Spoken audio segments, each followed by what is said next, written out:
Breaking news. Billionaire mortgage lender Matt Ishaba is finalizing a purchase of the Phoenix Suns. Sources tell ESPN. The deal, expected to be completed in the near future, would end the tenure of owner Robert Sarver. Some big news dropped today for the Phoenix Suns world, for the AZ sports fans. There's been a bunch of stuff that has happened in the last week. I am Jason Joyce. Welcome to the He's on Fire podcast. It's been a very, very long time, unintentional. The holidays get crazy, but before we get into anything, guy can't talk today. It's been a while. Amit, Amit, how you doing, dude? It's been fucking forever since we've talked, but how you doing, man? Hey, what's up, Jay? Yeah, I've been doing all right. It's What's going just on, a busy Whisper? excuse me, busy time of the year. Um, we try to connect a few times. Jay's busy working and stuff, and other times I'm tied up with my kids. So, it is what it is, but hope everybody out there is doing good. It's we're coming close to Christmas, we're coming close to the end of the year. We got a lot of stuff to talk about when it comes to the Suns, some things we can talk about the Cardinals, and then we just want to end on a highlight of just talking about some things that entertain us. So let's do it. Yeah, man. Like it's been a crazy month. The last time we talked, it's when I'm pretty sure when we beat the Utah Jazz, and a lot has happened since then. We went through Hell Week when we lost that 5-6 game stretch, and it was a gauntlet of a week. It was the Pelicans twice, the Celtics, uh, the Rockets just like ran us out the gym, and we just looked out of sorts. And yeah, of course, we were dealing with injuries and just miscommunications and all that. But at this point, there's really no excuse, and everybody's patience is at an all-time low considering how the last two seasons ended. But after that week, we went on a little winning stretch, and unfortunately, we lost tonight against the Washington Wizards. Uh, what were your thoughts from that game? I was working a little bit. I was listening to the game over the radio. I know Kuzma started off hot. He had 17 early points. I know Da had a really good game, and for some reason, Shaman had a good game as well. But we just couldn't close it out. What were your thoughts about the game on it? So I'll just tell you, because I didn't watch the whole game. I watched spurts of it just because it happened to be during my kids dinner time and stuff. So my wife doesn't like when I put a Bluetooth in and then I have the game on my screen and then the kids are trying to eat. I So don't I think have to any of like. our wives like that. Exactly. So I had to like, sporadically check in on what's going. And then when they went down by 17, I saw that part. I was like, okay, I'm gonna turn this off. It's over. And I kind of thought that at halftime because I saw the second quarter and they played like they always have a quarter with this lineup, especially without Book, where they just can't score. They scored 18 points in the second quarter. Right. Um, and and I was like, you know what? They're gonna go down by double digits. I have a feeling that there's two ways that this game Sub can go. John. What's up, Darth? It can go two ways. It can go one where they flip the script and say, no, we're better than this and we can destroy you. And they do that. Usually you have to have a guy like Devin Booker on the court to make that happen, or a fully healthy, fit CP3 to make it happen. Or it goes the other way Okay. and you're like, this game, they're going to hit a bunch of threes. They're going to build rhythm and they're going to get blown out. So when they hit 17, I was like, I'm done. And then usually so this is my superstition. I told you this, my superstition. When I turn the game off and the Suns start coming back, I can't turn the game back on, because if I Right. turn it back on, they always end up losing that game or blowing they can't fully get to the um, catching up with the team. So I turned it on right when Kuzma hit that three when they went up five. Was it five or Hmm. seven? Whatever it was. When Bradley Bill, I think Torrey Craig got blocked, right? And they bring it Yeah. down, swing it to the corner. Torrey Craig hits um, Kuzma hits a three, and then I'm like, yeah, this is I can't watch this now. Yeah. So I didn't see what happened, but I saw enough to just be like, I like what I'm seeing, that Monty in this situation, that we're figuring out the lineups, right? We're trying to figure out who are playoff guys here. I think we all know that Damian Lee is a playoff guy. I think we're trying to figure out what Shamit's trade value is. I like that Dwayne It helped Washington, tonight. and he's just gonna chuck. Like he's like the new Deion Waiters, where he's just like, I'm just gonna shoot. Like this is my last game. But it's tough because this team is so bad without Booker, dude. Like this team sucks without Booker. It really does, right? Yeah. He is so good. And I mean, if everybody was watching this game, like if this was a nationally televised game, everybody watched it, you'd watch and go, man, and you had seen the 58-point game, you'd be like, Booker's probably the MVP, right? Take away like what Joker's doing with his like 40, 27, 10 assist game, but everything else, you're Tonight just like, was a good game. and I think they're beating the Memphis tonight too, right? Yeah, they beat them. Yeah. Well, they beat them. Okay. So that's the other thing too, right? So, I mean, yeah, this is a really bad loss because we came back and we had a 10-point lead in the fourth quarter. And now we're seeing that our clutch performance is like coming back to like normal levels where last year was like historic levels. So you can't really, this team is not fully there. We don't know what this roster is going to look like. There's a lot of moving pieces. We're going to talk about trades later on. There's a lot of things that can change to make this team better. But the fact that you're seeing that there's certain guys you can depend on. And even though Damian Lee didn't have a really great game, he played great defense. We didn't have a Kogi in this game. But that guy is just, it's worth giving him 10 minutes a game at least, right? And if he makes a shot, give him another minute, just extend that until, he just plays like crap. But, I'm okay with losing this game because if you look at the Western Conference and you look at what other teams are doing, Dallas is sub 500. The Lakers are nowhere close to making the playoffs, especially now with Anthony Davis out. The Trailblazers are probably are in the same boat where they need to make a trade.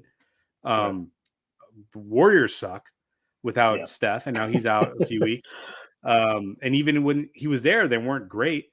Who else? I mean, Utah went from first place and now they're in what, 8th seed or something.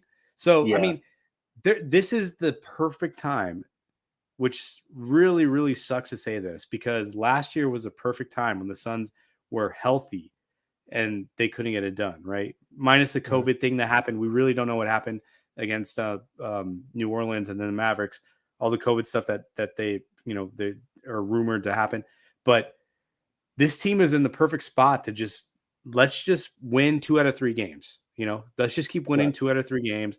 We'll be there. And then when we get fully healthy, this team is going to be there. Then we make the trades. Then they're going to start winning 7 out of 10 games. And then we'll be good to go. And then we'll be building a playoff roster, as we're going through the regular season. But, I wanted to win this game, especially when we're up 10, but I'm like, it's fine. Yeah. What's up, Joe? Nice to see you again. Joe. Yeah, what's going on, dude? We're gonna talk about the Steve Kahn thing a little later. You probably put out a video. I've been completely cardinaled out the last few weeks, so if you want to come back a little later. But I can sum this game up in a couple things. Mikal was garbage. He's been probably the most inconsistent guy in the last 2 weeks. And not just on offense, but defense too. He's been inconsistent. Defense too. Yeah, I'm gonna get into that. So Mikal was garbage tonight. We were down 6 guys, and we were really sloppy with the ball for this whole game. And Monty didn't call a timeout when he was supposed to at the end of the game. But that Monty timeout, I honestly don't give a shit about. So, I'm starting to come to the realization that we can't necessarily, heavily rely on Mikal to step up in those games. And Westwell just said right here, yeah, he's playing through an injury and stuff. I get it, I do. But if he's going to be out there, he has to be contributing in some sort of factor. Well, So if he's here's not the banging problem. on Here's the defense, problem with if he's Mikal. not So rebounding, go ahead. Sorry. I was just gonna say this. So Mikal is on this, streak of he's the longest player to play active games for the entire league. And that's a problem with these type of things where he's going to suck in a lot of games because he's got nagging injuries, he's tired, things have happened, whatever, right? So either he has to sit and he has to realize, like, I mean, right now is not the time to do it. I guess he can play through these things and see what happens because obviously without Booker, without like a bunch of players, he has to play in this game and he wants to play in this game and he has a streak. So that's fine. But like when it comes to, let's say it's like we're playing the Kings or something or somebody and it's like April and we're getting ready for the playoffs and he has a nagging injury. Well, now it's the time I think you have to rest. Like your streak is awesome, but the chip is the goal. The chip is the goal. Right. So, I don't mind when he has these crappy games because we know what he can do normally. I don't think some of his shot attempts were not in his normal places. Like he was taking these wing threes on like pull ups or like passes on, catch and shoot. Like they weren't great shots for him in this game from what I saw. I didn't see the whole game, but I'll live with it if it's for the streak and we need him to be there because we need like a defensive player of the year type of caliber player to play, even if he's at like 60%. But on the flip side, Chris Paul at the end of the game, what was he? Maybe like 50%? Would you say? Like, should he have been playing at that point? I mean, I don't know. Like, Probably. Yeah. yeah, and so like that hurts us. So like there's things that hurt us, but we need it. And there's things that hurt us, but we can do something different, especially with, especially with the way Shamet was playing this game. I mean, if you put Dwayne Washington in there with Shamet, maybe there's a little bit more dynamic offense. I'm listening. Keep talking. Where are you going? Plug it in my laptop. Anyways, I mean, it's a tough, especially because it's at home. It's a tough loss, but I'm not concerned. Like I'm more looking forward. We have so much in the future to talk about. We got a new owner. We got trade opportunities. We should be talking about that. Yeah. Yeah. Just to piggyback on what you said, like with Mikel, I 100% get it, but if you're going to be out on the court, you got to be contributing in some way, and he wasn't doing that at all. All y'all probably saw that fucking argument thing on Twitter of Monty yelling at Da, but also pointing at Mikel because if you're watching the game, Mikel and Da were messing up on some defensive assignments, and they're getting on each other. So that was addressed on the timeout Monty finally called, and then they were arguing about it. So that's what that whole thing was about. But don't listen to NBA Central and all these pages posting that fucking videos just showing Da getting yelled at. It was both Mikel and Da. All right, but Mikel was fucking up tonight, and I'm just gonna keep it frank. Like he just was not good tonight. And he was a big reason why we were part of that losing streak last week. Just his inconsistency. I mean, And I that know he's Houston playing game by through. itself was abominable. Right, right, yeah. And this isn't a Mikel that we've seen before. Maybe not since his his rookie year. Maybe. It's just this year. It just seems like he's getting figured out, or he's getting played out of the rotation a bit, or just out of schemes. I don't know what it is, but if he's going to I be mean, out on the I'll say this, court, dude. Him and Booker have a chemistry that is like next level chemistry. Like this is like yeah, Kobe, Shaq, Scottie, Pippen, and Jordan. Like when because I don't know if you know this, but like his 3-point shots from Booker when he's assisted from Booker, he's shooting it's really 50%. high. From the It's rest really of the high. team, it's like 34% or something like that. Right. Hmm. Which is still actually not bad. But the fact is, there's some chemistry that these guys have. Remember, like last year when he would throw those like long bounce passes across half court and he would get the Hmm. layup, or I mean, they have a chemistry offensively and defensively together.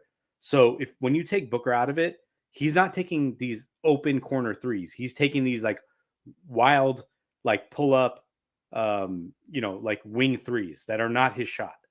When he's So trying to ISO at like every possession he gets the ball, it's not good. It's not. I actually Well, prefer it's better than Shannon shooting at that point.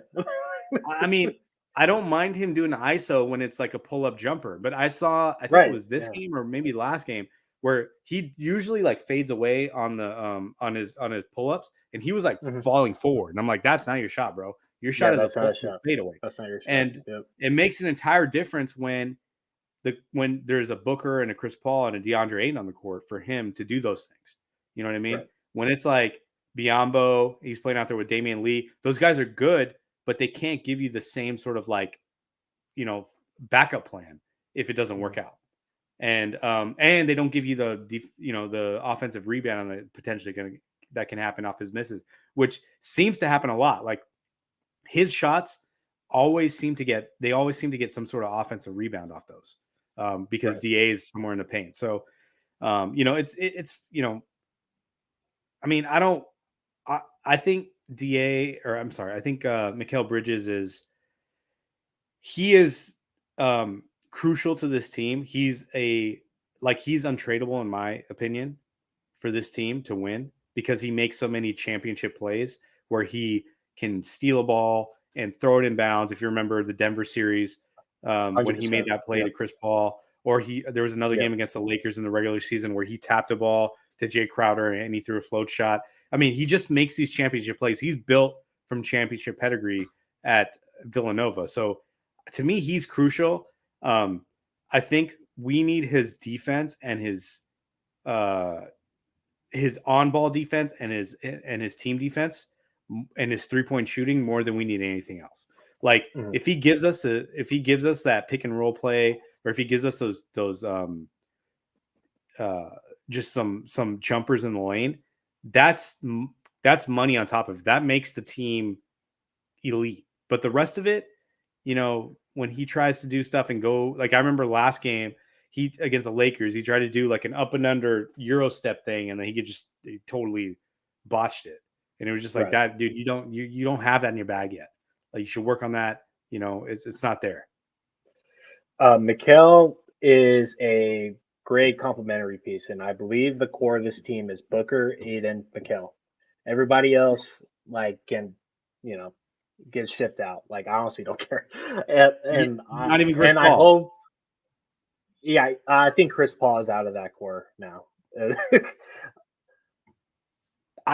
Just I going forward disagree. for the I just future, think like the reason I say that is because when you have a point guard that can give you 8 assists and 0 turnovers, or 12 assists and 1 turnover, like that is elite level stuff. And like the more I watch Chris Paul, the more I wonder, because I've always thought, Steve Nash was the greatest point guard I ever saw, but I'm starting to wonder, even at this age, that maybe Chris Paul is better. Yeah, I I don't know. Another thing I forgot to include in my breakdown of this game was coming off of back to back at the end of it. I Yeah. mean, yeah, and plus we're more depleted than we were last night. So I mean, whatever. I don't care about this game. I think the core of this team going forward is Mikal, Da, Booker. Everybody else, I just hope James Jones can plug and play. As the weaker points on this roster, I don't think there's many, but the points that we do are the weakest. I think the areas that we're the weakest are very apparent to a lot of teams, and we've been exposed, especially Should, that should, last. should we why don't we do trades before we do talk about the ownership thing? Why don't we do that Okay, right I'm now? cool. I'm Yeah. cool with that. Yeah.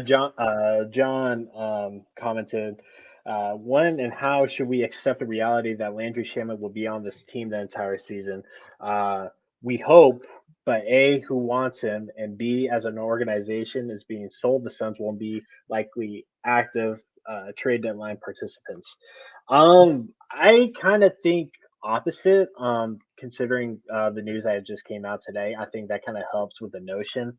And to have that on top of the James Jones promotion, I feel like he got that because of this whole thing with the new ownership and all that. I think James Jones is here for not only security but for moves going forward. And I think he has more of a say in what things go with the whole basketball operation thing. And Jay needs to be dealt, and to get at least a complimentary piece back, I think a guy like Sham is going to be included in that, regardless of what we get back. So I think at least two players are going out, and Jay is for sure one. So I think Sham is going to be the other. Ahmed, did you have any thoughts about that? Oh, I mean, those guys are I for sure. So this Shamit game is best case scenario for us because when he starts hitting, he hit 9 threes in this game. 9. Mhm. Booker, what's Booker's 6? Is he still at 6? I think he's no, he hit 8 against the Lakers. So, Hey, but yeah, not in the regular season, right? I think his regular season is still at 6. Um, this is a great game to show the potential of some of these guys, right? Um, Shamit is one. We didn't see Dario. Dario hasn't played great. I mean, they really tried to force feed him at the end of the game. I don't know why I was watching the end of the last game when we were blowing out the Lakers, but I just want to see what Dario would do. And he was really trying to just get his rhythm, put up, his typical shots that he puts up. He took a drive from the 3-point line into the lane and was able to get a bucket. But um I, Shamit is not going to be on this team. I know Monty loves this dude, but this is an easily tradable player, and it fits with the contracts that you need to get somebody that makes about 25 million, right? So you're talking about Jay Crowder's at 9, um, uh, Shamit's I think he's at 10, something like that, and then you got or maybe he's at 6. I don't remember. Maybe I'm confusing him with campaign, who maybe he's tradable, but if you're going to get a backup. Um, so I think we have, so the thing is that we have enough pieces and we have all our first round picks to be able to make deals with teams. The problem is none of these teams seems to know if they're in the Wembayama sweepstakes or they're not. Like Wizards, they're keeping Kuzma. They have Kuzma's on a deal where he has a player option and he's making 13 million. I'm not So he's a John. perfect guy that is Oh yeah, um for sure. Yeah. he's underpaid and then he's going to wherever he gets traded, he's going to opt out to get more money.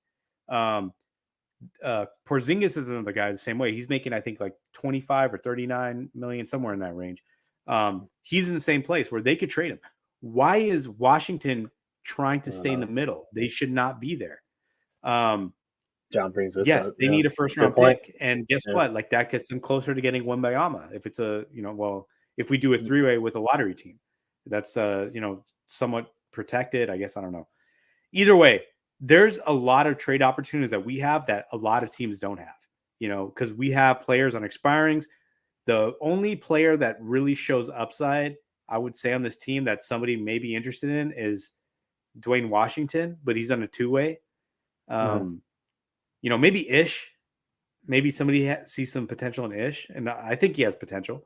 He's on a Um, two-way also. Yeah. is he on a 2-way as well? So Yeah. yeah, so that's the problem. Is like we don't have a lot of guys that show potential like a Jalen Smith that we used to have. Which actually he's actually balling out in Indiana. So and Yeah. Shout out Indiana's to doing him. well. So all these teams that were supposed to be tanking are not doing well. You see the Magic; they won 6 games in a row. They beat Boston twice. Um, Shout out Markel Fultz. Markel Fultz is a big part of that, but they have a good group of players that they can build around. Oh yeah, So for them, it's like lot of maybe young they're talent. buyers. Yeah. Maybe they buy and they want Kyle Lowry, right? Because like who knows what Mhm. Miami's doing? Like we have no idea what Right. Miami's going to do. Their team is basically Or Toronto. in limbo. Toronto, they should be tanking.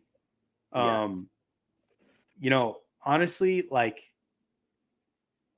I thought about this and I try not to be biased, and nobody would ever say this except me. Is I think the Lakers should sell. I think they should sell on LeBron. Get some round draft picks I'm back. not opposed to it. Rest. I mean, rest AD. You're not going to get the pick anyways, right? It Yeah. doesn't He's out matter. for a month. So He's going to be out for a month. Get that guy healthy. Build around him. Get an actual team together. Um, I think Portland's going to be buying. Utah. What does Utah do? I say the same. I mean, they're losing streak right now. I don't think they're on a losing streak, but they're lot of Overall, like losses the in the last last couple month, weeks. they've sucked. Oh yeah, the last month they suck. So I mean, Vandy is out there. I mean, I would love Vandy. Wait, LeBron's not tradable until next year though. Oh yeah, that is true, huh? Yeah, he did sign that fucking Yeah. extension, whatever that was. But LeBron, whatever. Like he's been getting hurt pretty consistently this year. Uh, but yeah, but with Utah, Vanderbilt's still there. Um, you you think we can make a move for Laurie Markkinen? I don't think we can. I don't know his contract situation. I have to pull it up, but I feel Yeah, like they're in a position where it feels like he's a guy you can kind of build around, or he's like a top 3 guy. they have all of Um, Minnesota. that's true. They have Minnesota's picks. God, I can't believe. God, Danny Ainge is a And goddamn movie. so Voida, are those Oh, are those sorry. protected picks? Do you know if those protected picks? I'm sure there's some protection because if somehow they can be in the middle of the road and still get Wembayama, that would That'd be be insane. robbery. Oh God. Um, I had like a piece of lint kind of like flew by, and I just like inhaled it. Oh Oh my Jesus. god. But yeah, Utah could definitely let it ride. They can kind of just do whatever they want. I don't think anyone has any explanation or expectations.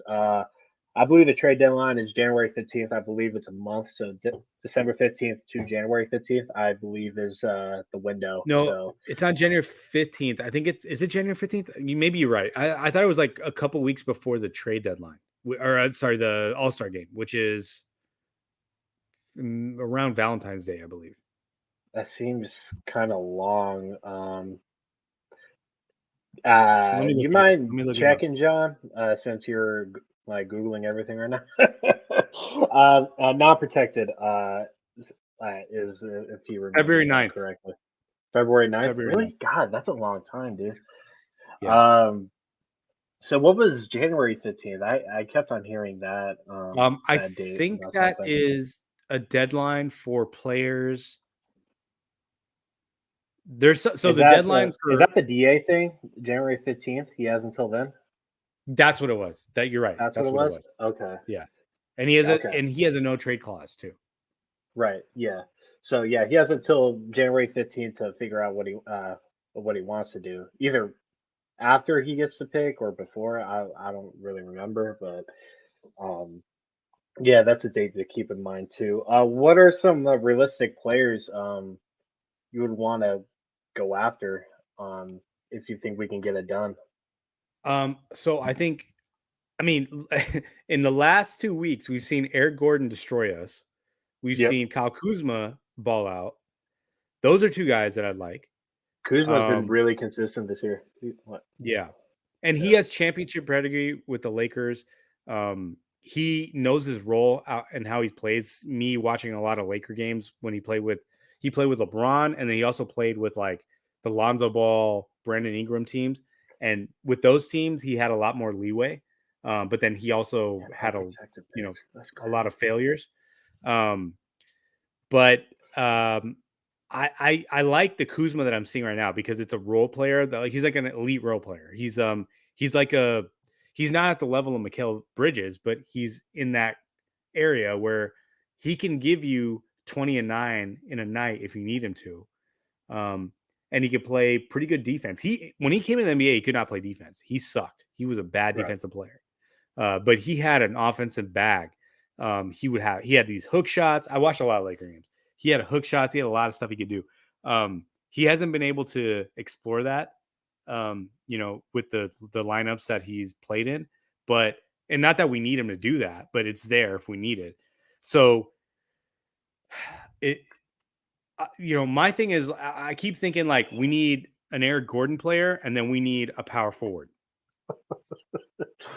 This guy's a Yeah, madman. Oh my yeah. god. This guy is savage.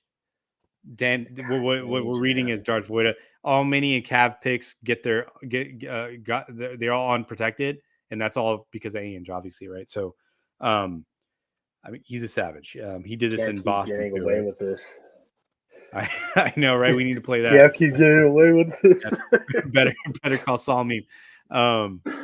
Yeah. So, like I said, so I think we definitely need a power forward. Because here's the thing about Torrey Craig. Craig plays great, but he had really honestly like one good series against Paul George, where he beat him up. Yeah. And that's 2 years ago now. And he's consistently gets bodied by Zion, and Zion's a different beast, but he gets bodied by a lot of like power forwards. You know what I mean? So I don't know if he's the guy that we can rely on to be like he's a defensive stopper. I almost think that Okogie's a better defensive stopper, even though he fouls a lot. And not that because he fouls a lot, because what he does is so ridiculously violent to the offensive player that it looks like a foul. Like the dude is Plus, he's just. undersized, so he has to like throw his body in a certain way. And But they're Torrey Craig has one of the worst defensive ratings on the team right now. But keep going. I'm sure that's right. So and so but I like Okogie. I like him to give us spot minutes when we need him against somebody that's in foul trouble. I think he could play a small ball five. Mm. I think there's things that we can get out of him that we can't get out of some of the other guys on the roster. So, but we definitely need somebody that can score and somebody that can distribute. And I'm looking at Jordan Clarkson and Eric Gordon. Those are the guys that I want to see. But again, Utah, what are they doing? The Suns had an opportunity to trade for Eric Gordon last season. They didn't make the trade. I think from what I remember, Houston was looking for 2 first-round picks last year for him. Yeah, no. That's not going to happen. But considering what happened with Gobert, though, I don't know. Like, who knows? Like, what is the market now for Eric Gordon? Because there's a lot of teams that are going to be looking. Yeah. My thoughts are relatively the same as yours. Kuzma, I'm a big fan of. I would love to acquire Kuzma. I know he's going to be a free agent in the summer, but I think he Well, he wants has to an opt-out. win. He has an opt-out. Yeah, he has an opt-out, right? Yeah. So, And he's only making $13 million. Yeah, yeah. So technically, he's kind of on a 1 year rental, but at the same time, I think he just wants to win on a championship level team, or just be winning in general and have a significant role. Plus the money, I think we can offer him that here in a significant role, especially. I think Kuzma is probably the fan favorite choice right now. Of course, I would love Jordan Clarkson on this team. Um, and John put here too, Julius Randle. I'm still on the Julius Randle thing. He's been great the last couple weeks. Give me Julius Randle. Tom Thibodeau does not know how to use this guy. Give me Julius Randle. It's all you people keep talking about him, and it's convincing me more that we need him, because what does he do? He can score. He can shoot He's a the bull in a three. china shop, dude. Put him at the 4. He will score. He can distribute. He can play defense. Maybe not great defense, but he can play enough defense, better probably than Cam Johnson, because Cam always gets hurt playing a 4, at least as a starter, right? I agree. I'm more bought in, but the thing is, the asking price is going to be way too high, and I think the Knicks are buyers more than they are sellers at this point. Or sorry, they're more. They're buyers more than sellers. So I think they're going to be looking at some of the same players that we're looking at to make their team better. Because they're going to want to get rid of Evan Fournier. Evan Fournier, yeah. Yeah, Fournier. They want to get rid of him. A lot of Knicks fans want to get rid of Randall. Some want to get rid of those 2 other players I'm forgetting. Cam Reddish is one. Yeah, Reddish is one, and I'm spacing on the other. But we need physicality. Oh, barely. John just put it here. We need physicality just in general, and to add Julius Randle to this team, we go from not being taken seriously anymore because of that whole Game 7 shit to like okay, we're back at square one of being the Suns being the scariest team like in the league. So I see it. So I'm thinking of 2 things right now. So one of the things I'm thinking of is, I don't know how he fits with our current offensive system, because I don't think he can play 0.5 the way that we need him. He needs a ball to isolate and do some stuff. So I don't know if that works. Secondly, I was thinking, how does that work between Cam? I mean, obviously we always see these things where Russ and Pat Bev play together, but like the fact that he got into the beef with Cam, Like how does that work? Especially when Mhm. it's even more layered because he's taking his starting job away. And I guess Russ did that, or Pat Bev did that to Russ too, right? Yeah, in a sense, yeah. Like at a competition level, I don't know how deep this goes between the two. I know they've had some previous battles and stuff, and there's some animosity there. But I think everybody has the same goal in mind, especially Julius Randle, considering how long he's been in the league. I think there's just an end goal, and it doesn't really matter. Let's answer Gabriel's question real quick. Do you guys see James Jones waiting till the trade deadline? A lot of GMs wait till like the last like 48 hours of it. So uh, he made moves last year. I mean, we acquired Aaron Holiday, and I'm space. We got Torrey Craig back. I think it's going to be a more significant move. I'm hoping it's a more significant move. I don't think James Jones is going to be sitting on his hands this year. I think there's too much of a spotlight on him. And considering the news of the new buyer, the new owner that we're going to get into in about 5 minutes, I think that helps with our whole situation of comfortability and just proceeding going forward as an organization to make this team better and stay competitive. Uh, I rather it sooner than later, honestly, because if you ask any NBA watcher and lover, the season starts right after Christmas, and that's kind of like when I want this ball to start rolling. So, so I missed one guy that I really wanted on this team, and I never thought it was going to work. Is Bojan Thanks, Jeff. Bogdanovic from Thank God. Detroit? See you, Voida. Um, Bogdanovich from Detroit. I think he would be perfect on this team. He Yeah, makes 20 million a year. We could make that deal work so easily with yeah, picks and whatever. I don't know what I Detroit's love him. doing.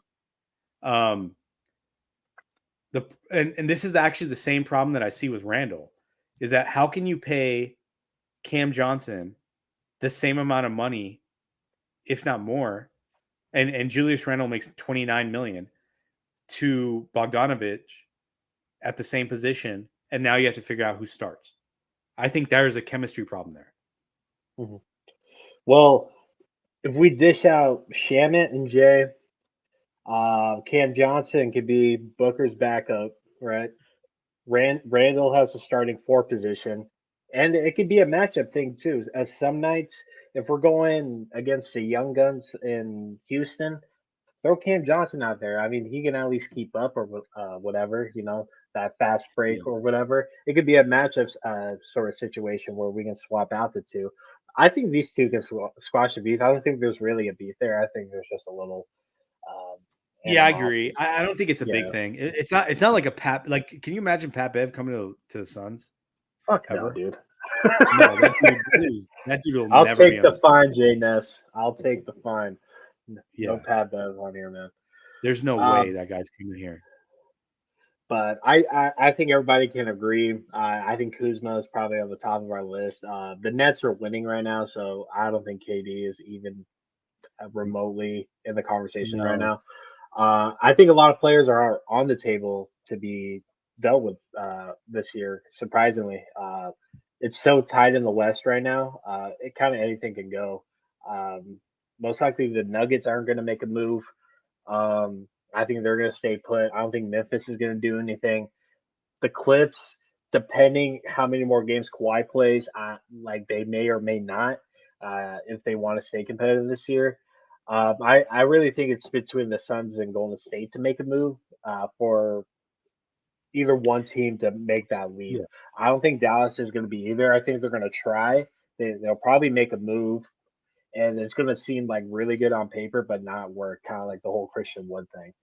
Because no. I mean, I told you when that shit happened, the Christian Wood is fucking overrated, and it's been like that since. So yeah, no. you go. I mean, he helped. He's basically there to stabilize their second unit. Yeah, That's all he because how does. He's JaVale not even McGee's been. starting for that Yeah. team. Yeah. They have to make a move, but they don't really have the assets to make the move. They built this team entirely around Luca, and now you're seeing what that gets you. You know what I Mhm. mean? Yeah, he gets great stats, but if you don't have, basically, they're missing Jalen Brunson. That's what they've always needed. was Yeah. a second ball handler. Spencer Dinwiddie is not that good. Like he's okay, right? He's coming off an ACL. I know it was a couple years ago, but like he's not as I like good Dinwiddie. as he was with the Nets, especially when you play it alongside Luka. Like these guys, you need somebody like Brunson that's like not Mhm. afraid to be like, look, I'm just gonna not pass you the ball. I'm just gonna go one on one, do my own pick and roll stuff, and then maybe you'll get a spot up three out of it if I'm Luka, Right. right? Or but there's other guys that are open. Um, they really screwed it up. They really screwed it up by letting. I mean, I guess they didn't let Brunson go. Well, maybe they did. I don't know what they offered him, but he took what he could and he left because he's like, I'm pretty sure he probably thought I can't play against this guy. Like I can't play Yeah. aside a guy that literally does not want the ball out of his hands the whole time. Like he has to create the entire offense for our team. And I mean, I know I'm saying a lot of negative stuff about Luka, but at the same time, like he is durable. He's able to do it. He plays a lot of minutes. He produces. He's efficient for the most part. He gets a lot of foul calls, but I mean, it only gets you to a certain level. Like when they let Brunson go, their floor went down, Mhm. and their ceiling went down. They needed like if they were able to keep Brunson and Christian Wood, now you got something to talk about. Now they have something to cook with.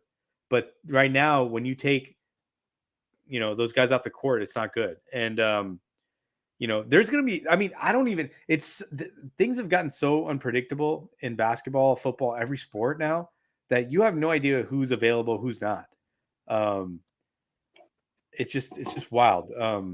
I don't know. Like there's certain times where I'm just like watching teams and I'm like if I was the Rams, like I would have traded Aaron Donald for like 4 first-round picks if I could. Like Right. your team sucks. Like what are you doing? You have Matthew Stafford, your quarterback. Your team is going nowhere for the next 3 years. Just do the trade, right? But they don't do Mhm. it. So I don't know. I think there's a lot of just like risk. A lot of teams are risk averse, and I don't know why. Because I mean, this, if anything, this is the time you should be taking risks. The Chicago Bulls took a lot of risks to get Vucevic. Now Not playing. Yeah. Wagner's balling out in Magic for the Yeah. Magic. The other guy that they traded, or the first round pick, I can't remember his name, that they traded away, he's balling out. It's like they made that move, and what are you gonna do now? Now you need to break it Mhm. up. The Bulls are a team that they need to break it up. Absolutely. Yeah. I Yeah, think you keep. that's another team we didn't even touch on was the Bulls because I guess they got into like sort of like a scuffle like in a locker room the last game or whatnot, something like that.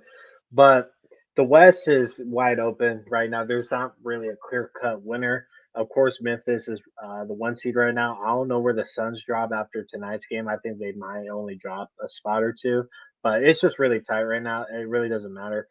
But what it kind of made me feel okay with that 5 game losing streak last week was Boston lost four out of their next five, like nearly right after us. So I was just like, oh, okay. Like Boston's been literally steamrolling everybody recently, and Yeah. they got their asses handed for like 6 games in a row. So I was able to put that 5 game losing streak past me and just move on. But So let me tell you this about Boston. yeah. Boston, there is a lot of um, they're playing above their heads. So their team, I was looking up this stat before we played them. Their team was shooting 41% from three. Yeah. Okay. There was like 5 guys or 6 guys that were shooting like 45-50% from three on their team. Mhm. That is not sustainable. I mean, It's there's insane. no way Yeah. that's sustainable. They're Yeah. the only guys that I've ever seen shoot that percentage are like Steve Kerr, Steve Nash, Steph, uh, and maybe like Kyle Korver in like a one season, but not like his whole career. Good point, You know Gabriel. what I Yeah, mean? Pelicans have lost 4 in a row too. Yeah. So I'm not like I look at Boston and their defense is actually not that great. They looked really good against the Suns because the Suns just did that typical like Mavericks thing where they just don't know what the fuck is going on the whole We were game. dog shit in the first Yeah. 10 minutes. I mean, they just abused it. Oh, I I mean, mean, that's just what it happens. continued. It Yeah. continued as soon as the more shots that Boston made, the more they continue to even look dumber. Yeah. Um, but like my point is that like we're early in the season, we know what the identity of this team is. Um, if we can change it up a little bit, just change it up with a guy Just a that little you can bit. bring Yeah. in, an Eric Gordon, a Jordan Clarkson, a Bogdanovich, a Kuzma. I mean, I don't want Julius Randle, but let's say that's on the table. Maybe that helps us. Something like that is going to. It's probably going to take a little bit of time to figure out what the rhythm is, but ultimately they're going to be the favorites if they do something like that. 100%. Especially in the West, Yeah, considering how things are right now. but And then you don't know what the rest of the teams in the West are going to do either, right? So we don't know right, who's buyers, who's exactly. Yeah. sellers. Like, I mean, Based I on the could see landscape. Yeah. if Portland can make a move to get Nurkic out of there and get like Miles Turner or somebody like a better center in there, I'd be worried about that team.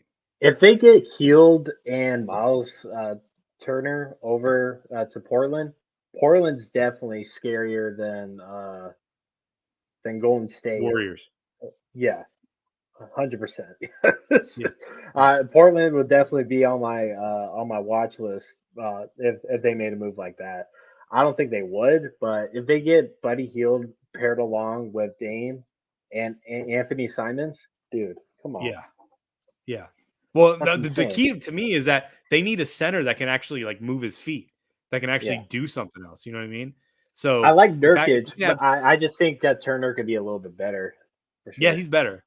Yeah, I was really big on Nurkic like a few years ago, and now I'm just like, we a never few saw the years ago, a potential few years develop. ago, he was pretty good. Yeah, Yeah, the potential never developed. I don't know if it's because of injuries, because I know he had some, but now I'm just like, I'm out on Nurkic. I'm out. yeah, And Nurkic and Joker were traded for each other.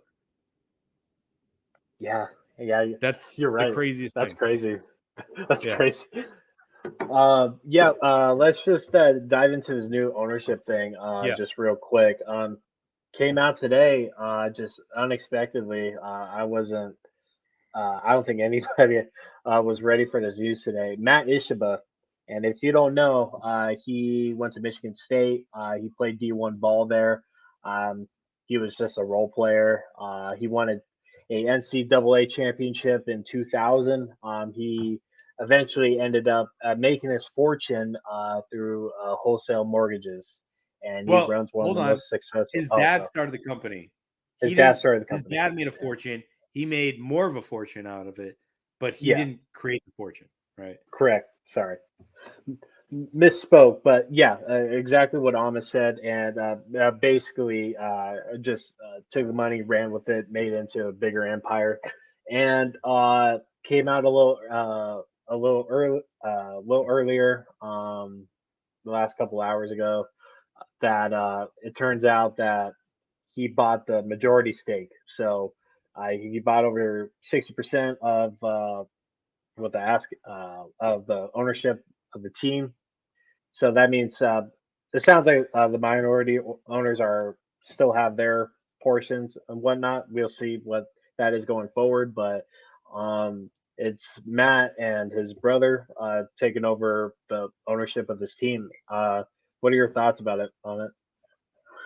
I mean, it's great to have a conclusion to this whole problem that Sarver started. So I'm glad that we're moving on and that Sarver's not the owner. I'm more glad that now with an ownership group, we can start trading first round picks. We can start making trades. It sounds like that was a Being an holdup. NBA team, Bonnie had yeah, before the game. He said like that was kind of a sticking point. Um, I don't know what I feel about this guy. It's another rich white guy coming in. Um, the good thing is he's a hooper, so he understands basketball and he wants to win. exactly, yeah, And he was a role player. He wasn't a star player. It's different like when Magic is in control versus like when, a scrub guy is in control. hmm Like somebody like James Jones, right? Like James Jones, he was a fringe player. He wasn't like a key role player. He's not like a Mikal Bridges, Kyle Kuzma. I'm like in the lineup when the game's on the line sort of thing. He's just right, at the end of the bench, just trying to make the team better. So it's good to have some guy like that. My concern is that he's going to think that he knows what the team needs. Um, my concern is that he wants to bring somebody in. Um, I don't even know if this was because when Bill Simmons he did a podcast in September when he said that he called this, Ishbia yeah, could be a potential owner of this team. He was looking to put together an owner group. Then he also said in the podcast tonight, after the sale, or after the the evaluation of the sale, he was saying that he's going to bring in somebody like Sam Presti, and I was just like, why would you? Is that reckless, or does he know something? Because Mhm. to me, it's really reckless when the team has been successful with the general manager group that they have right now. James Jones has been operating with a skeleton crew with 6 staffers on his group, making this thing work. So why would you mess with that? Um, Do you have has a James beef Jones, with Sam Presti, or do you like? I don't think he's gonna take James Jones's job if that's what you're thinking. well, James Jones has pretty much promoted himself or got promoted some way. So the general manager position is technically open, right? Um, I mean, yeah, I guess so. Yeah, But maybe. here's another thing. Like Sam Presti has been with Oklahoma City for so long. He's had opportunities. I think Toronto was pursuing him a while back before. So I don't know why he would leave, because he's in the process of building something really special in Oklahoma City, right? When the Hmm. check gets healthy, you got SGA, they have a ton of draft picks. Josh Giddey's showing up. I mean, they got some players on that team. Lou Dort, right? Yeah. They could build something. I don't know if Sam Presti would want to leave, because he's been there for a long time now, like at least 10 years, 10 or 15 years. Um, I mean, I don't know why Simmons would make that comment, because that was just seemed like a random comment to make, but it also like kind of put a little, it made me think about it, like Put a little nugget because in you. James Jones got promoted, because there's an opening at GM, because Sam Presti's one of the best GMs in the league. If he came in, because anytime the GM's going to come in, he's going to change the team around, right? Yeah. He may not value DA, or he may not value Mikal or Cam, especially when Cam's coming into a contract year, right? So Mhm. this is like kind of really important that we have some stability here moving forward, so that we don't mess up what we have already going on. We already seen that when Sarver came in, he didn't pay Joe Johnson, screwed up things. Because if we would have kept Joe Johnson, I guarantee you would have been in a finals. Easily would have been in a finals. Mhm. If he wouldn't have sold the first round picks, he sold them. He didn't trade them. He sold them for cash.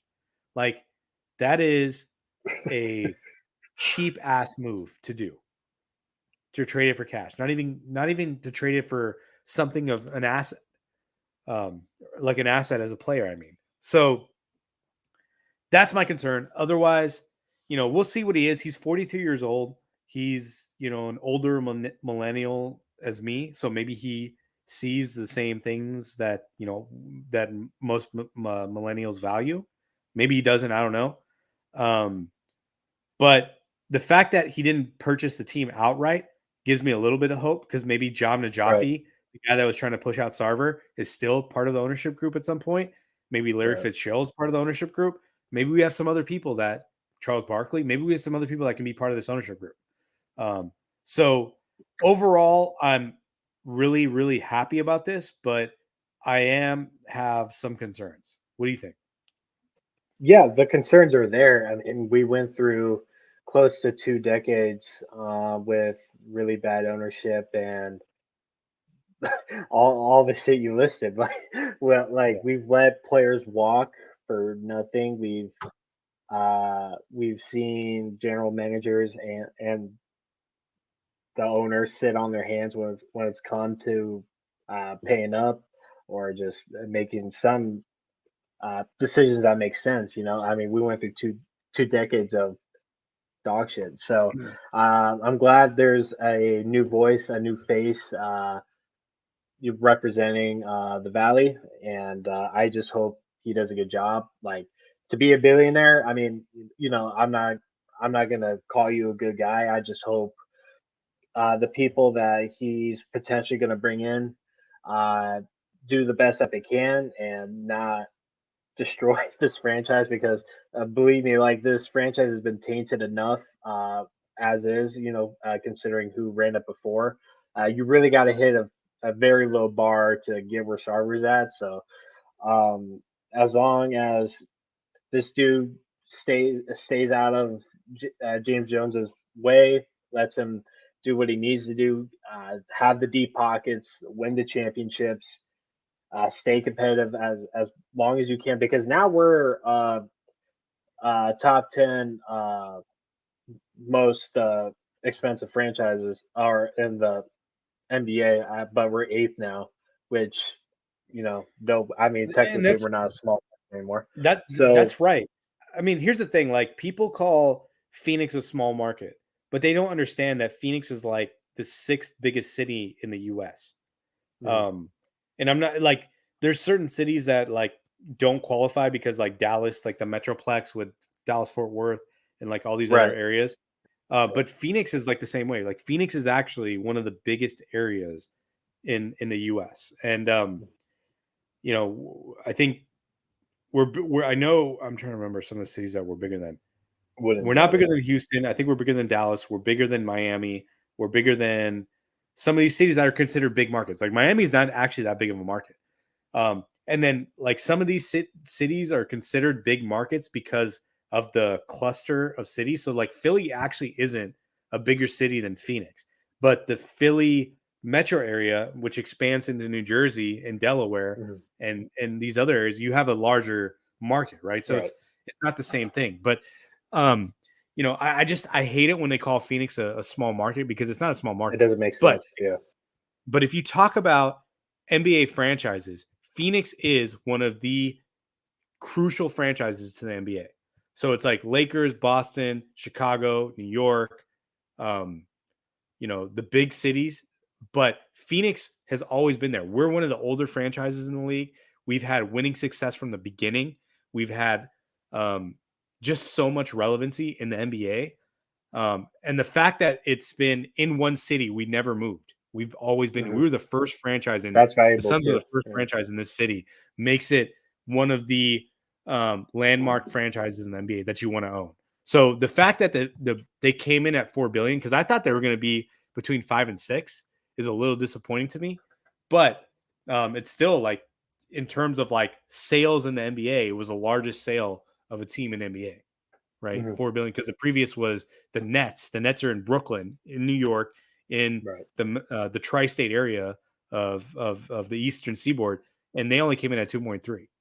So it Hmm. just tells you that this Suns franchise. And imagine um, now that we have, and hopefully, and this is my other concern, is that this guy is willing to spend money, um, pay the luxury tax the way that the Warriors are willing to pay the Exactly. luxury tax. If he's Exactly. willing to pay that, like you just woke up a sleeping giant. Like you're talking Hmm. about a franchise that now the way the Warriors are kind of woken up after the Steph thing, where now they're like kind of like the go-to franchise, the innovative franchise sort of thing, the most valuable one. Like now we're cooking with jet fuel now. Like we could do a lot of things with this team, Guess how and not much not just on the court, the but other Warriors stuff. is worth? I think the valuation is around 7 billion.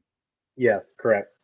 And before the dynasty that happened with Steph Curry, it was about 3.5.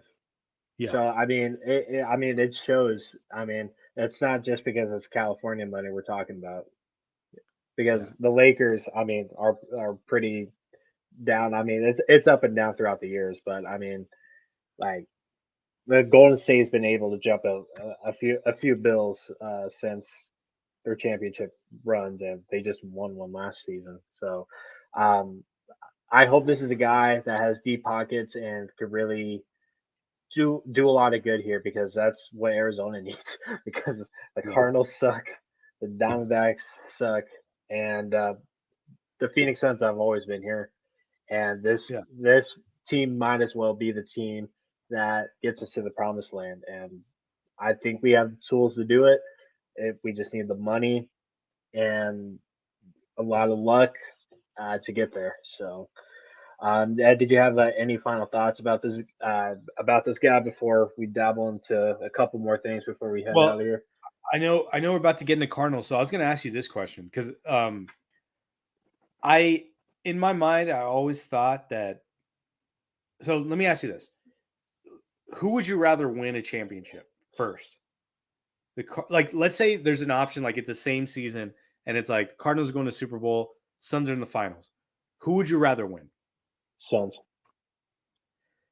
So exactly. So that's my heart changed on that because I realized like I've been a fan of both teams since I was a small kid, and I've seen the pain that we've gone through with the Suns so many times.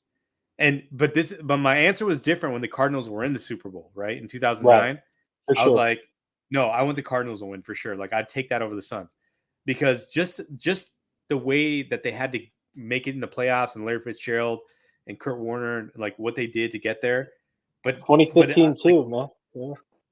yeah, Yeah. I mean, I would always take a Suns. I think now moving forward, I would just want the Suns to win before I want to see the Cardinals win, and that has to do with the current management group, and I guess we can just move right into that. Yeah. Another Um, management group. another change in management, right? Uh, I mean, so this whole Kind thing is really fishy, yeah.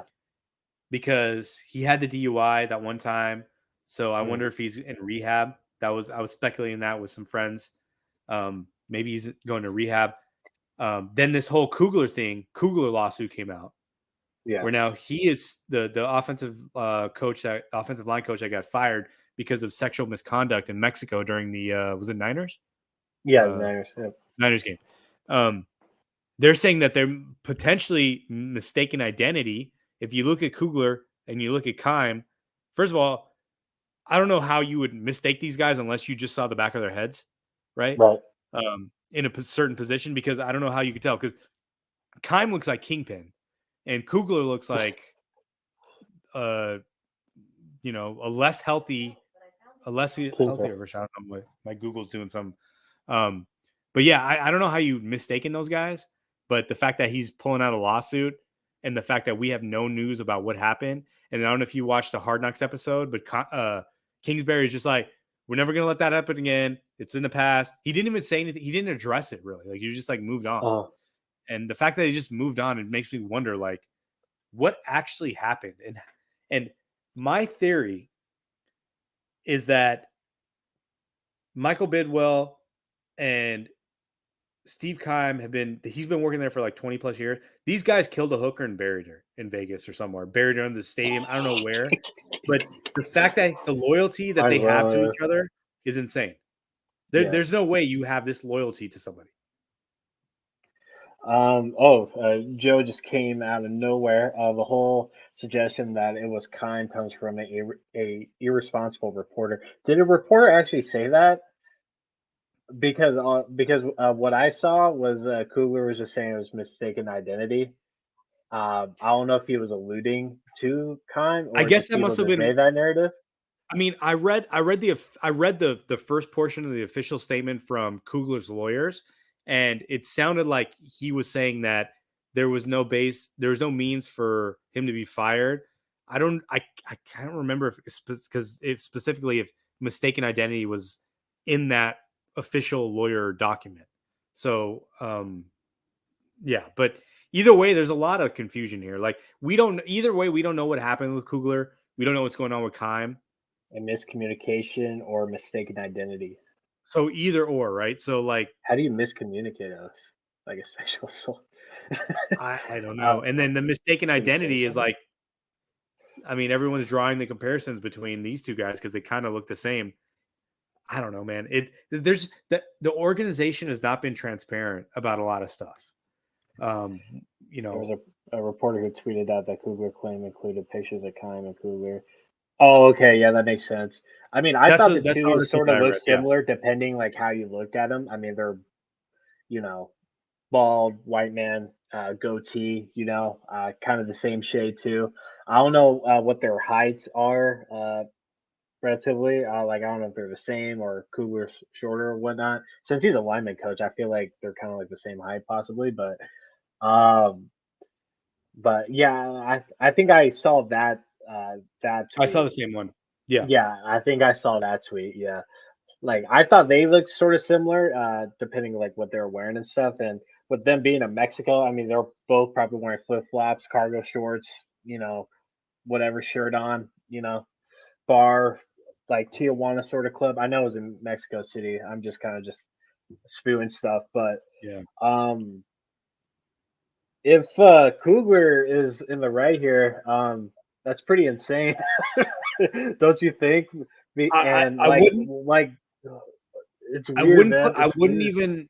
I wouldn't even be surprised. I wouldn't even be surprised. And here's the thing, like the organizational failures that we're seeing now, Yeah, he was you know, fishing for sure. Yeah, it started with Steve Wilkes and the hire of Steve Wilkes to be the quarterback, or sorry, the coach, and then drafting Josh Rosen and just betting right. on that, and then you know, obviously failing the entire season with and you know, I'll give the benefit of the doubt to Rosen. I don't think he's on a roster currently, but I feel like sometimes this happens where decent quarterbacks, they fail in a certain place and they go into other systems and then they never really get a chance to show their potential.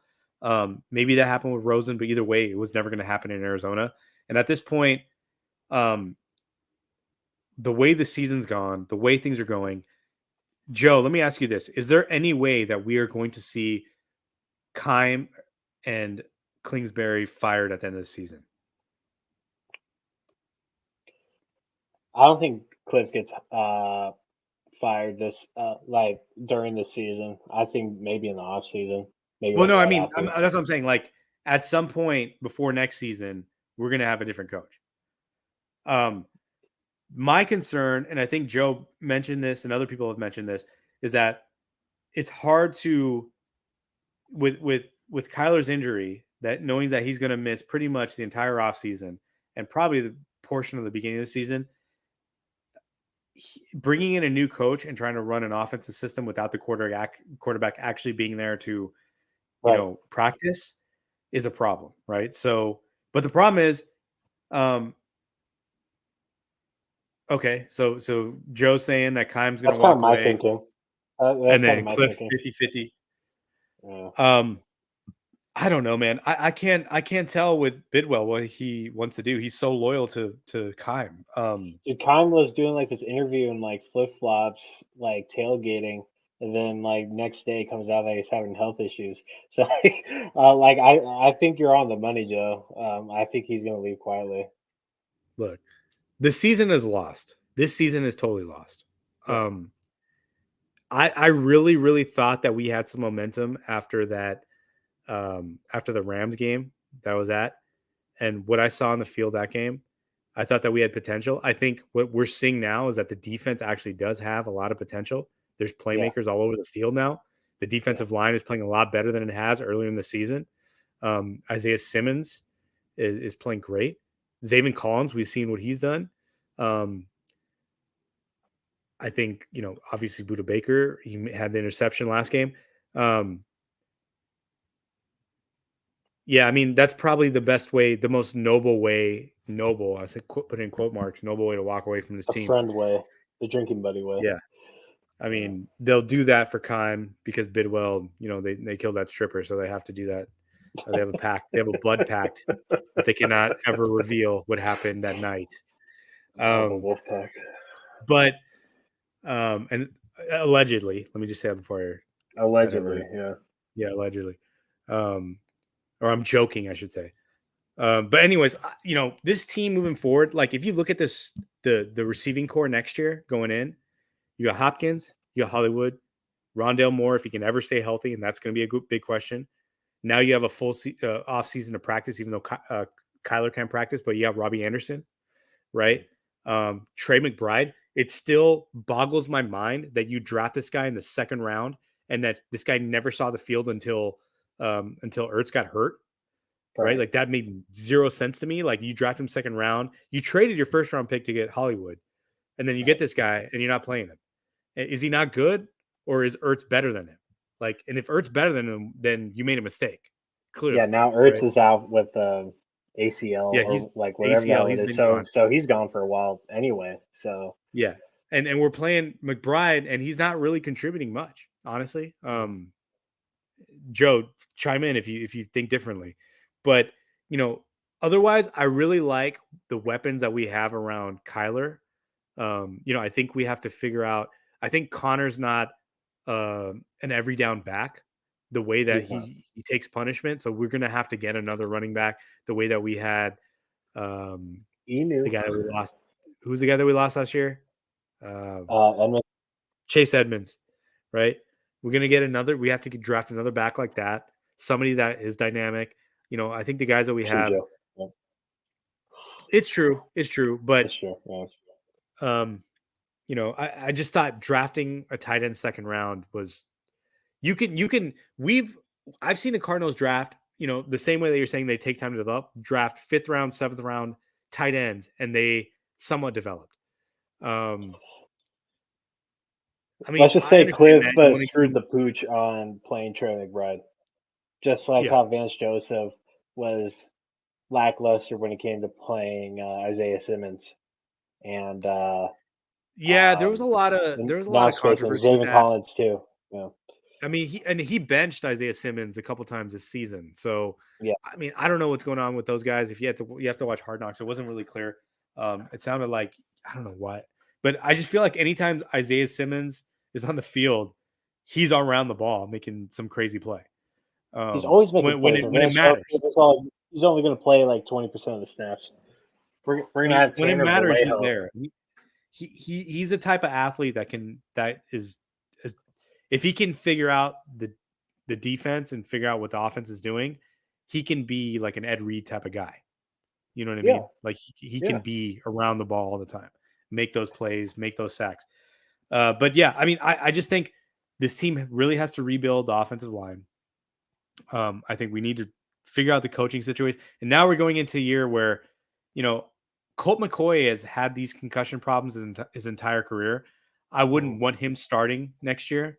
I think we need to go on a 1 year sort of rental, the way that we did to get like Sam Bradford, but not him, not that guy. That was another concussion prone guy. Somebody else that is out there. It's funny because we were talking about it. Some of my friends were like, we should go after Cam Newton during the season this year. Go after Cam. He hasn't played in a long time. I wouldn't do it. Colin Kaepernick hasn't played in a really I, long I time. I wouldn't do I it. couldn't Um, do it. I couldn't do it. But maybe there's, I have to really scour the rosters and see. Maybe there's some backup guys that out there that we could grab that could fill in before Kyler comes in. Because with the right coach, Jacoby would be a good one. did you Is really like what he did Bridgewater with starting? Cleveland though? Like, I thought he played like garbage for Cleveland. Is Teddy Bridgewater starting? Do you know, Joe? Because I wouldn't He's mind on a him either. roster.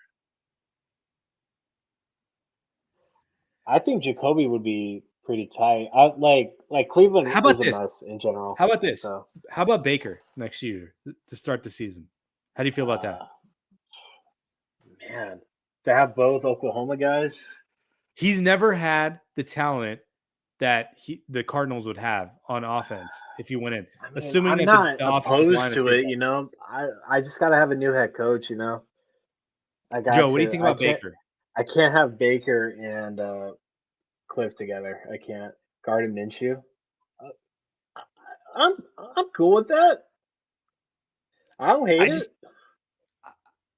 I feel like with Baker, you can run the same offense, assuming that Cliff is the coach and the play Mm. caller, that it fits pretty well. You know what I mean? You could get away with a lot of stuff. Is he anywhere near Kyler in terms of like his production? No.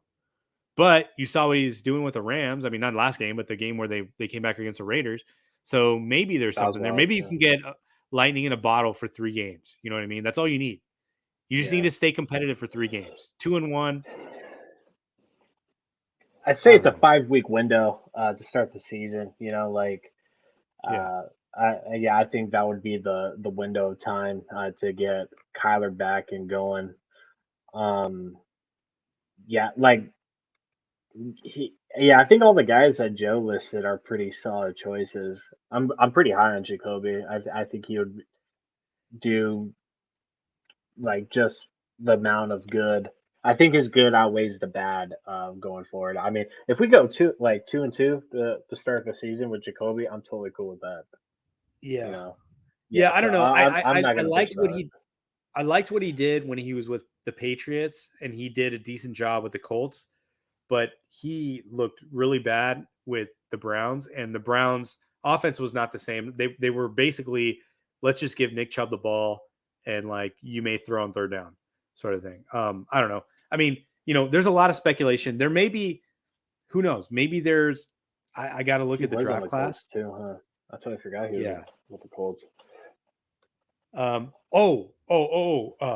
Okay. Who was the guy that got stabbed in the lung? With the Chargers. He played for the Ravens. This guy, he went to Bridgewater. No, not Bridgewater, dude. I can't remember his name right now. He would be perfect. What is his name? Tyrod Because he Taylor. always Tyrod is Taylor. the back. Tyrod Taylor. Oh, I beat you, Joe. Tyrod Yeah, Taylor. yeah, He's another one. Yeah. yeah. Maybe that's the guy. Maybe that's He's the the guy. guy that got stabbed in the heart. Yeah, that's basically what happened. God, that sucked. And like all of a sudden, Joe Herbert just like took the ball and ran with it. God, that's insane. And that doctor is still employed by the NFL in the I know. NFL. Isn't that Yeah, insane? yeah. Yeah, we're running a little bit long here, but any final thoughts with Kime with this whole situation? If you had a if you're at a roulette table right now, what are you going to put your money on with how this Cardinals organization is going to go going forward? I think what Joe's saying is probably the Shut up, most Joe. accurate. I feel like Keim is going to, if he's leaving the organization permanently, he's going to leave on his own terms in some way. If he stays with the organization, then obviously we're going to bring back Kingsbury for another season. I think the move is going to be that, Cliff, if you're coming back, you have to hire an offensive coordinator.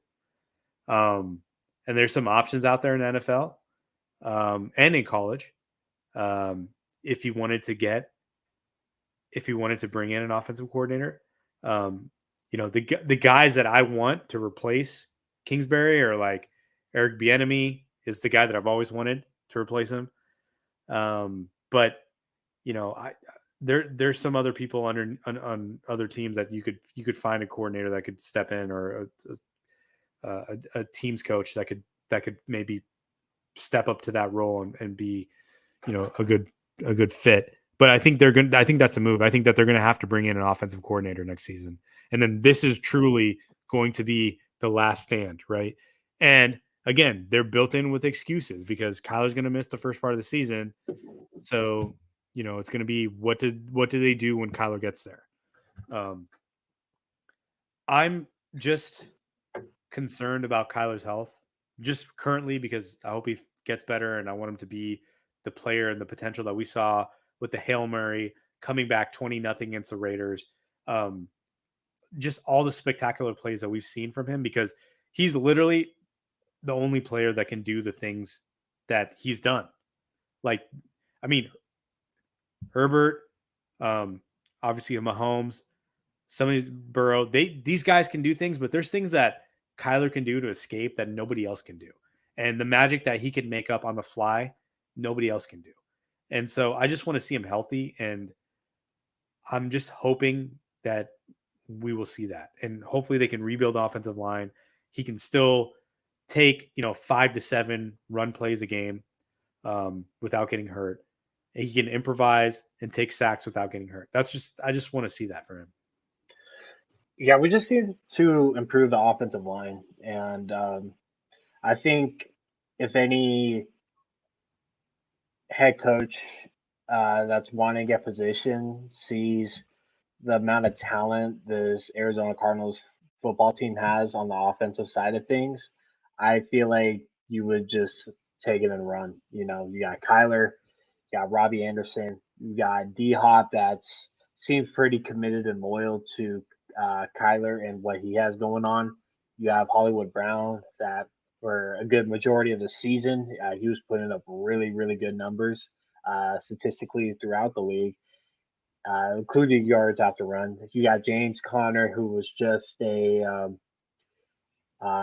Pro Bowler 2 seasons ago, and on the defensive side of things, they overachieved a little bit, and I think a couple of the new additions going into next season will really improve this roster a lot, helping with the run defense. So I feel like any head coach that wants this job or looks at Arizona, we got to be one of the top teams in the league, not only just for positioning, but for overall talent and having stuff to work with.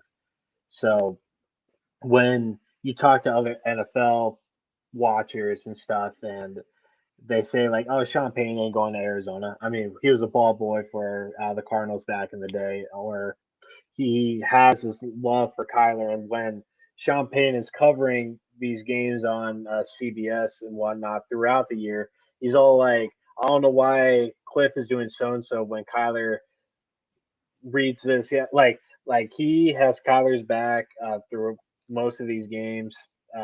Gives him a lot of praise, gives him a lot of love. He's made it a point on the Colin Cowherd show how much he loves and appreciates Kyler's game, and he just needs a little bit of tweaking and an actual voice in his head, and the right plays and motivation going forward. I think Sean Payne could do that. I think Eric Bieniemy can do that. I think even Brian Flores can do that. It just needs to be the right guy with the right plays, with a steady culture and lead, like I think Yeah. Cliff is a good guy. I really do, but I just don't think this is the role for him, honestly. But any closing thoughts for you on it? Because I want to show something that came up on my Twitter. If you have that Yeah, I open mean, I here, just say this: we'll go like, with. we hired Cliff Kingsbury on his offensive mind and his ability to be an offensive genius, even though because we didn't hire him on his coaching record, we didn't hire him on his accolades from college. We hired him specifically because you work with Kyler, you can make this offense work. The offense has not worked this season. It's worked in previous stints over the last few years, but this season it did not work. So if that's the reason we hired you and it's not working, why the hell are we still going to employ you?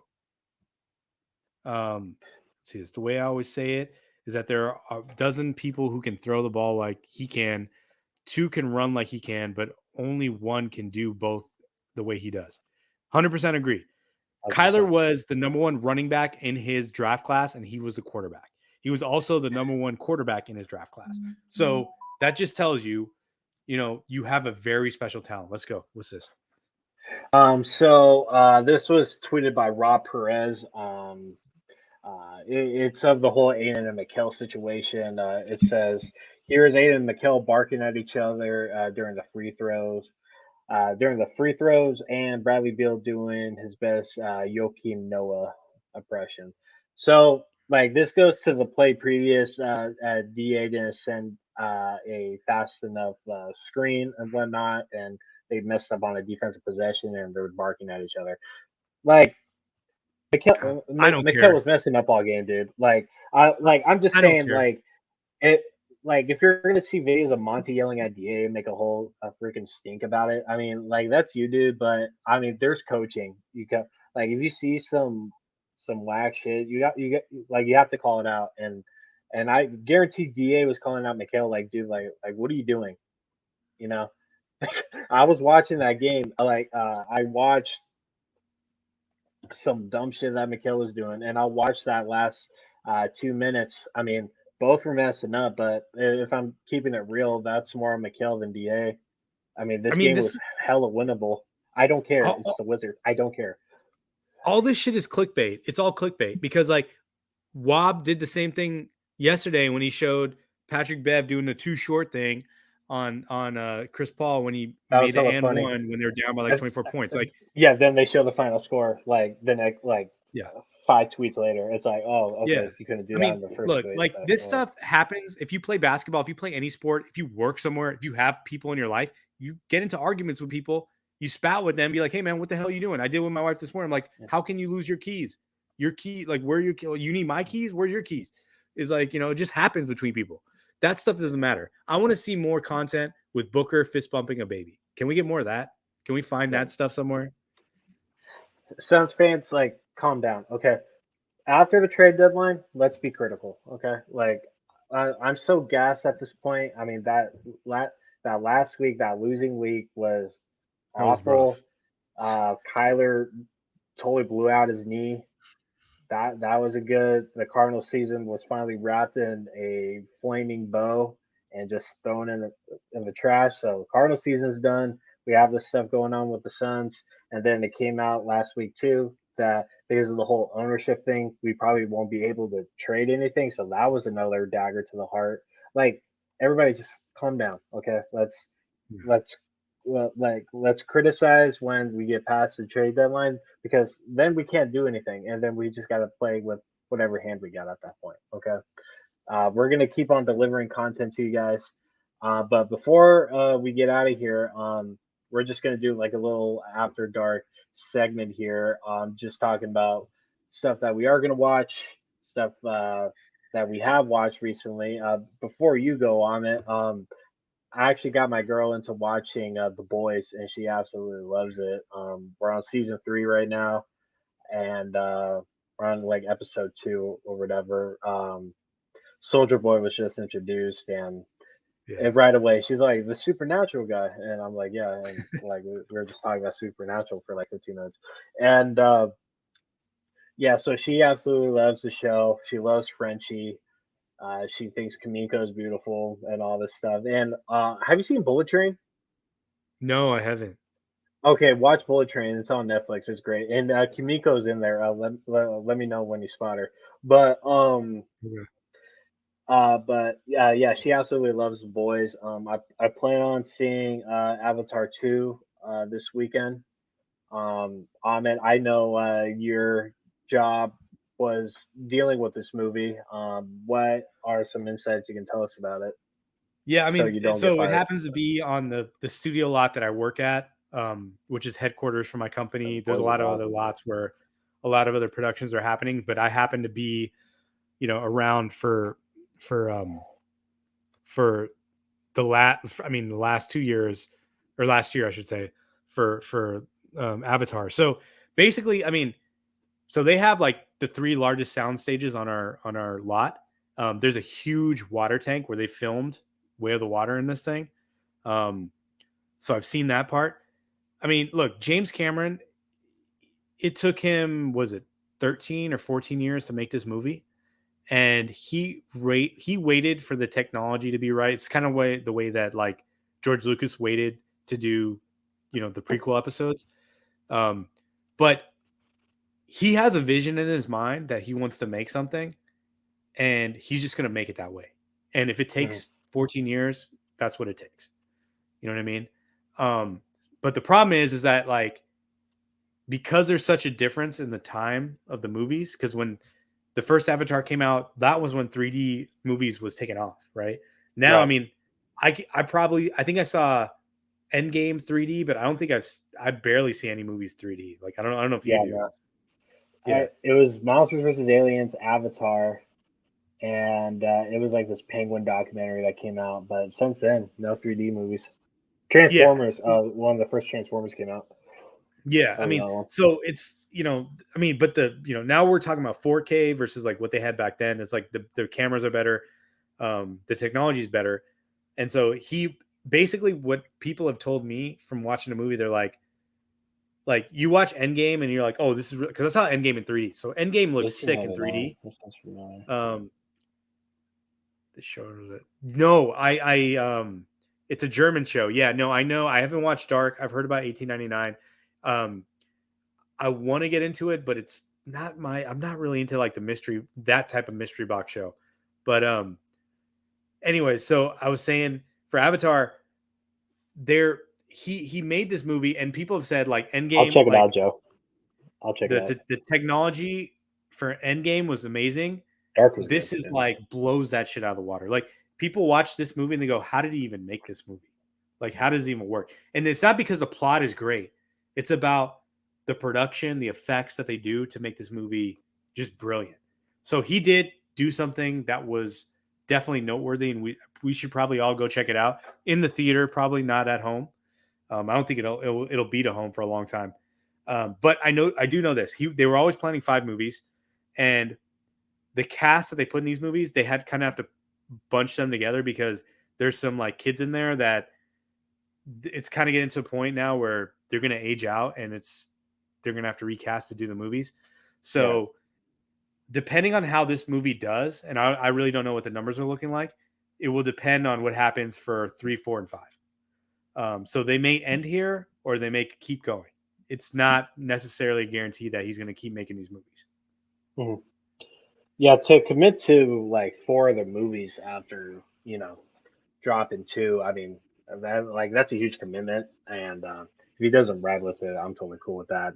I mean, it's been getting nothing but great reviews. I haven't heard one negative thing about it. I mean, from the trailer, it looks absolutely beautiful, and I Yeah. know he waited such a long time for technology to develop so he can make this movie. So, I mean, I think that just makes it special for itself. So, I know I'm a appreciative from a creative standpoint, but also from a movie lover, and I absolutely love the first one. I mean, it was something that I won't forget. Like as a kid, when I first saw Avatar in theater, like I went to IMAX at Dolby Theater. First time I've been to one of those theaters. Yeah. Um, the same night that happened, that's when Carlos Dansby returned that strip sack. I Yeah. came home right when that happened. He got that Yeah. strip sack against Green Bay, and Yeah. uh, yeah, like seeing that movie 3D with my nana, that was insane. Just Yeah. how crazy that movie looked, and I could only imagine how this one is going to look because like they actually did shoot some portions in the water and stuff, and like with the whole CGI trying to make the water as realistic as possible, and like I don't know, I just saw like just how long it took to develop just a glimpse at how this movie can be. So I'm really excited to see it. I've been really busy. I almost saw it opening night, but stuff comes up, and I had the stomach flu too. So yeah, that put me in bed for Yeah. like 3 days. So have you watched anything recently? Do you plan on watching anything? The Um, Oppenheimer trailer came out too. That thing looks sick. So I haven't seen that. I haven't seen that. You know what's funny is I was talking one of my friends. He asked me, like, he randomly texted me. Like, we don't even text that often. He just texted me like, "Have you seen Barbarian?" Because you remember you were saying like it was a good movie. So right. I go, "No, but is it worth it?" Like, people have said it's good. He's like he didn't. So what he said was, he goes, about 44 minutes into the movie, it's pretty good, but then it sucks. And I'm like, how did you, were you looking at the clock? Like, how did you know at 44 minutes that the movie sucked? Yeah, that is Like, pretty interesting. I think I know what part he says. It's okay. funny. Have you Yeah. seen it yet? No, I haven't seen it. That No. he made that. Now I think I have to watch it. I'm definitely gonna watch it at least to 44 minutes. It comes out of left field with the direction that it goes at one point. I Yeah. think it's just a very unorthodox horror slash thriller movie. That's all I'll Yeah. say. That's all Okay. you need to Well, know. So I'll check it out. I mean, look, this year has been one of the best years of television maybe ever. Like, we had Better mhm, Call Saul. Did you yeah. finish Andor? I'm on episode 5. Okay. Yeah. Finish Andor, and then let's talk about it. Andor, Barry. I don't know if you watched Barry. Barry was insane this year. I I watched 2 episodes of Barry, and then I got into Better Call Saul. So Yeah. I know Barry's really good. I'm gonna get back into Barry. Barry's definitely on my Yeah. list. And I I love know the you old. watch We Own the City, because we talked about Yep, that. yep. That's still, I still watch that show, and I'm like, John Bernthal, let's go, dude, let's go. He's The way insane. he lights that show up. Yep. But yeah, I mean, so the show that I'm actually rewatching this. I watched it in January last year. It came out at the end of last year. It's this show called Station 11. It's on HBO, I know HBO what you're talking Max. about. Yeah. Um, it's it's pretty amazing. Like, it's different. So if you're gonna watch it, I'll just preface you with this: the first episode is dealing with a pandemic that happens in 2020. It happens in December of 2020. It's a pandemic that wipes out 99% of the population. It happens over this. I mean, it happens through all the perceptions of all the characters. But there's like 3 or 4 different timelines. So there's that timeline. There's a timeline 20 years in the future, and then there's like a couple timelines that happen in between, and they mix together. But it's all kind of based on this comic book that this lady writes for really not to commercially sell. She just wrote it for herself. She wrote this comic book, and it becomes in the hands of these kids that live 20 years in the future. It's like their Bible. And so it's kind of science fiction, but it's kind of really, really dark. But it's also, as much as it is dark, it's probably 2 times more uplifting and hopeful.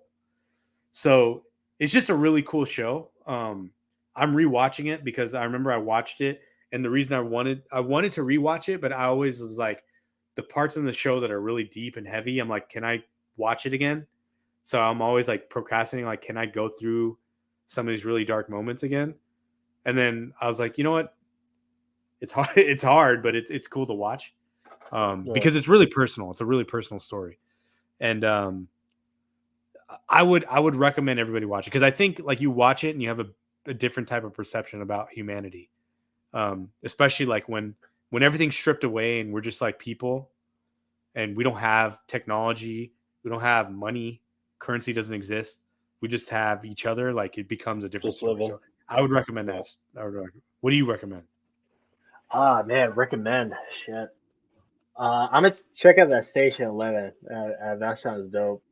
I've been hella busy recently. I really haven't been sitting down and watching stuff. It's been mostly me watching The Boys with my woman recently. Yeah. But I mean, if you haven't seen The Boys, watch The Boys. I mean, Yeah. I know they just wrapped up filming season 4 not too long ago. That should be coming out maybe uh, sometime in the spring, possibly, or next I year. mean, if I'll you're say. saying if they just wrapped it, I would probably say summertime. Yeah, if they, it, I I remember seeing like I want to say 2 or 3 months ago. I saw that tweet that they finished wrapping up. Okay. So probably Maybe. summer, spring, summer, winter. I don't know. Yeah. But yeah, if you haven't seen the boys, check that out. I mean, Ahmed put me onto that. Really, really good show. Um, I just can't wait to see Avatar. I wanted to get your opinion about this before we get out of here. So I know James Gunn took over the DCU. It came out he's going to recast just about everything. Henry Cavill's gone. Gal Gadot's going to be out of the picture. Jason Momoa. I hope to get recasted as Lobo, but uh, he's going to focus on young Justice and a young Clark Kent and kind of just rebrand the whole universe. What are your thoughts about that? I don't know, man. I mean, I like Peacemaker was dope, and Harley Quinn was I don't think dope. he's going to recast Peacemaker because No, that I was know his that. project. Yeah, yeah, I'm saying like why don't we lean into the things that work, right? Like let's make more the Batman stuff. right. Sequel, Penguin, like let's lean into the things that work, and then let's not try to just redo everything. Like why don't we, I don't know, man. I feel like this seems like a sports equivalent to like Bill O'Brien become general manager and coach. Maybe not that bad, maybe not that disastrous, but like, like John Gruden, general manager and coach. Like, do we need to give him full control? Because he's going to still be directing and making Sam content. Presti with picks. Maybe that's what it is, right? Um, yeah, like he's not. It's not going to be Danny Ainge. I'll tell you that. It's not going to be Oh that yeah, sort of situation. But I mean, it's sometimes we give these people too much power to do things when they're maybe good at one thing and maybe they have a couple ideas on some other things. So I'm not fully bought in on this because they've been, they have things that are working. They do really have things that are really working well. right. Um, like you could take that Harley Quinn like universe and make a Batman series out of that because Batman is. Have you watched Harley Quinn? Oh yeah, yeah. After you put me on, I killed Yeah, through all of it. Yeah, it's yeah. great. Like you could do a spinoff on the Harley. So the next season is supposed to be the Bat family because now she's part of the Bat family, right? Hmm. But you could do like a Batman like prequel series for that show. You know what I mean? That would be pretty funny. I think you could do a Joker series off that show because the Joker's like an interesting character in that show. Maybe it Yeah, doesn't stand up alone by itself, but like if as long it can kind of be like the Boba Fett thing where like Mandalorian's in it, and Ahsoka Tano's in it, and Luke Skywalker's in it. Like you could do spoiler alert. Sorry, I ruined probably Boba Fett season 1 for people, but you could do a bunch of stuff where you can you could expand the universe. Like why not, like rather than like restarting the universe, like let's expand in these other areas that work already. I'm kind of on the opposite side of the plane.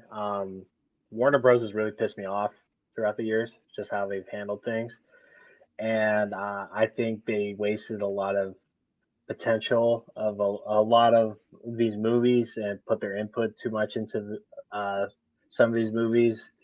And at this point, I just kind of just want to hit the refresh button and have Yeah. a new set of light and fingers on this. And I think James Gunn has done in the last decade with the projects that he's dabbled in and directed and had creative freedom with, have given more than enough credibility to at least lead the charge into a new universe in a sense. I mean, he has his partner.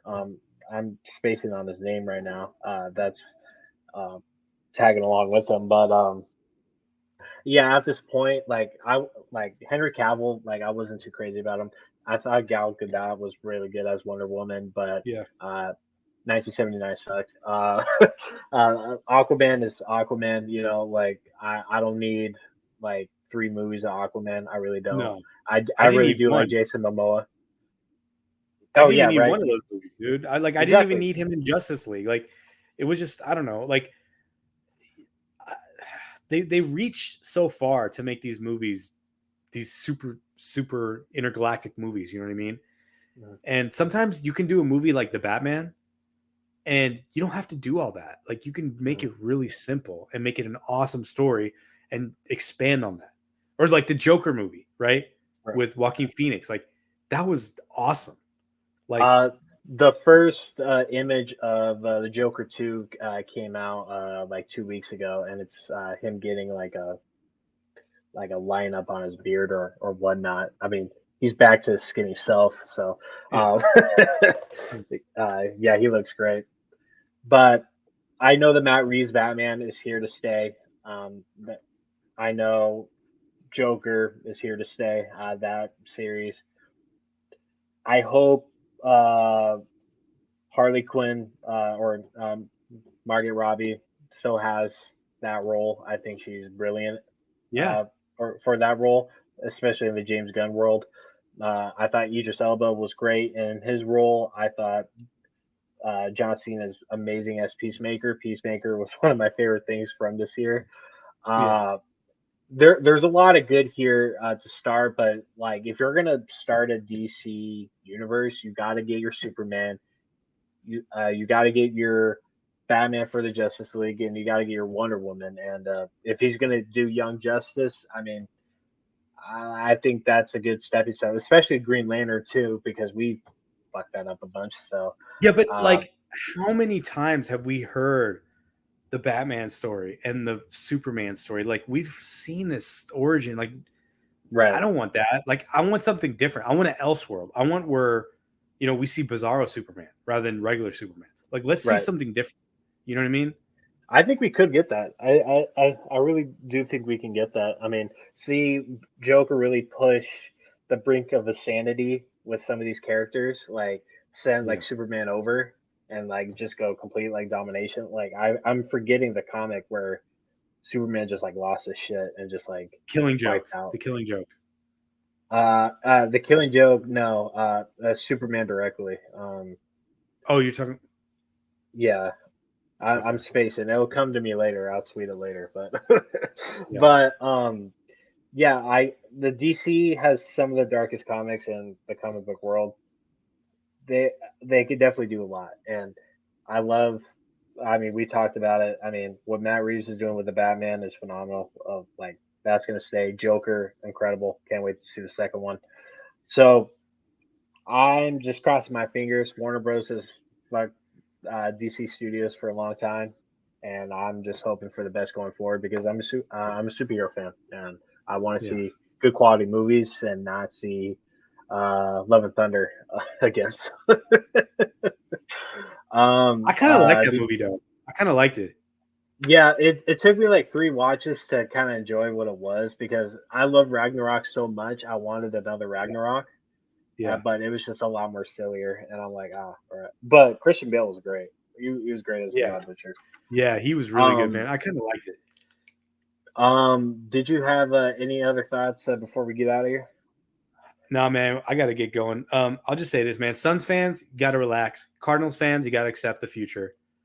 Mhm. The rest of Arizona sports, I mean, ASU basketball is hooping. Those guys are hooping now. So is U of A. U of A's hooping. Oh yeah, both Um, are man. Yeah, Evan, I know you got to be ecstatic about what Bobby Hurley's doing. yeah, Like, Evan will be here start of the new year. He's working. He's doing his thing. He's uh, having some quality time with his family. I mean, that's basically what Ahmed and I have been doing. You know, it's been a hectic year, and I think all of yeah, us needed this sort of break. One less thing to worry about. But of course, we missed it, and we thought today was a very appropriate day to hop back on and talk about what's going on. But yeah. yeah, continue what you were saying, man. I was just saying, and just it's the end of the year. Just be thankful for and grateful for what you have. Support the people that need support around you. Ask questions if they do need it. Um,